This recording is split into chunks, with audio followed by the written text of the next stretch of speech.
Las Vegasda bo'lib o'tgan UFC 313 turniri oldidan Pereira va Magomed Ankalaev so'nggi stare-downda to'qnash kelishdi. Braziliyalik sahnaga an'anaviy hind bosh kiyimi va jangovar bo'yoq surib, butunlay diqqatni jamlagan ko'rinishda chiqdi va raqibiga so'nggi ogohlantirish qoldirdi. Pereira shunday dedi: "Bu jiddiy sinov. Men qattiq mehnat qilgan sportchiga qarshiman, lekin bu mening vaqtim, shama." Raqibi bilan stare-downni tabassum bilan yakunlagan Magomed esa shunday dedi: "Kayfiyatim yaxshi, meni muxlislar yoqtirmayapti. Ular hozir meni maqtamayapti, lekin ertaga kechqurun ular meni yaxshi ko'rib qolishadi", dedi Ankalaev. MMA muxlislari Magomed Ankalaev va Alex Pereira jangiga fikr bildirishdi. Video davomida barchasi haqida batafsil bilib olamiz. Videoga like bosing, biz boshladik. Uzoq kutilgan UFC 313 turniri ertaga yakshanba O'zbekiston vaqti bilan 4:30 da boshlanadi. Asosiy janglar esa taxminan 9lar atrofida boshlanishi kutilmoqda. Ushbu janglardan Geji va Ankalaevning g'alabasidan yaxshigina daromad ishlab topishni istaganlar uchun kommentariyada omad silkasi mavjud. Saytga kirib registratsiya jarayonida promokod degan joyga maxsus tahlilnoma kalit so'zini yozing va qo'shimcha bonuslarga ega bo'ling. Barchaga omad, biz yangiliklarni boshladik.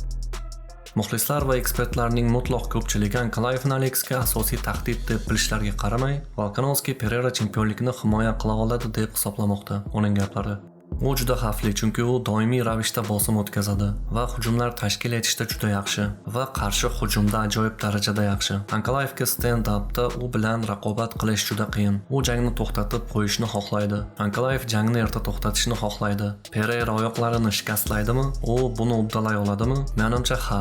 Ishonchim komilki, Alex o'zini kurashdan himoyalashda va jangni davom ettirishga imkon bermaslik uchun texnik jihatdan yetarlicha tayyor. Agar Ankalaev uni ushlab tura olsa ham va u yetarlicha kurash va nazoratga ega bo'lsa ham, menimcha u jangni erta tugatishga urinmay, uni ushlab turish uchun harakat qiladi. Alex Glover Teixeira bilan mashg'ulot o'tkazmoqda va men u to'g'ri qaror qabul qilishiga ishonaman. U aqlli, qattiqqo'l va sovuqqon va Magomed uchun yerdagi imkoniyatdan foydalanish juda qiyin bo'ladi. Ushbu jangda men Alex Pereiraga pul tikaman. Nokaut yoki texnik nokaut evaziga g'alaba. U bilan bu har doim juda xavfsiz tikish. U jangni darhol yakunlashi mumkin, lekin birinchi raundda bu sodir bo'lmaydi deb o'ylayman. Men uning ikkinchi yoki 3-raundda texnik nokaut bilan g'alaba qozonishiga ishonaman", dedi Alex Volkanovski. Menimcha Maga o'ziga va g'alabaga shunchalik ishonadiki, xuddi miltiq bilan 8 burchakka kirgandek tuyulmoqda. Genri Sehudoning fikri: "Menimcha chempion o'z o'rnida qoladi. Ankalaev menga yoqadi, o'zimni biroz xiyonat qilayotgandek his qilyapman. Ammo Pereirani mag'lub etish uchun ajoyib grappling va taktik moslashuv kerak. Bundan tashqari Ankalaev Ramazon oyida jang qilyapti. Bu ham o'z ta'sirini ko'rsatishi aniq. Magomed saharlikdan shomgacha soat 6 dan 19:00 gacha ovqatlanmaydi. Bu juda qiyin. Har ikkala jangchiga ham hurmatim baland, ammo pul tikish kerak bo'lsa men Pereiraga pul tikaman", dedi Genri Sehudo.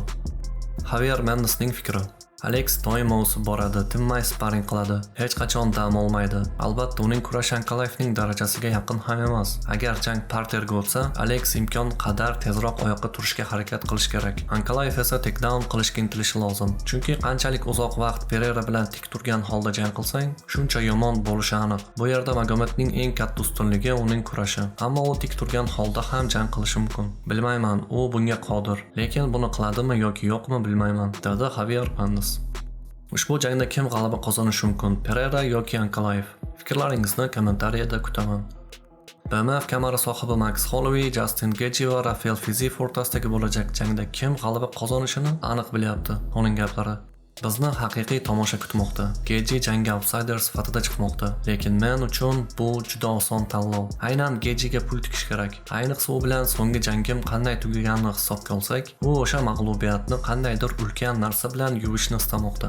Shuning uchun men buni hozirdanoq aytaman. Men Gaethjeni tanlayman va u o'z laqabiga mos ravishda harakat qilishi aniq. Bu jang uning eng yorqin lahzalaridan biri bo'ladi. Menimcha bu ajoyib jang bo'ladi. U katta shou ko'rsatishni niyat qilgan va u yengil vazn toifasidagi da'vogarlar vaziyati juda o'zgaruvchan ekanligini yaxshi biladi. Kim katta g'alaba bilan o'zini ko'rsatsa, darhol boshqalardan o'tib ketib, chempionlik jangi uchun imkoniyatlarga ega bo'lishi mumkin. Menimcha Gaethje aynan shunday qiladi. Uni highlight deb bejizga aytishmagan.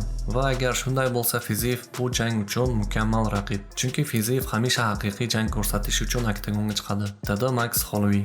Eslatib o'taman, ushbu janglar yakshanba O'zbekiston vaqti bilan erta tong 4:00 da boshlanadi. Asosiy janglar esa 8-9lardan keyin boshlanishi kutilmoqda.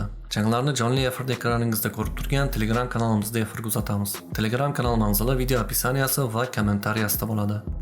Ushbu kanalda yangi bo'lsangiz, kanalga obuna bo'lib, videoga like bosib qo'yishni unutmang. Sizlar bilan Tahlil MMA tezkor kanali edi. Jangdan keyingi rolikda ko'rishguncha barchangizga xayr.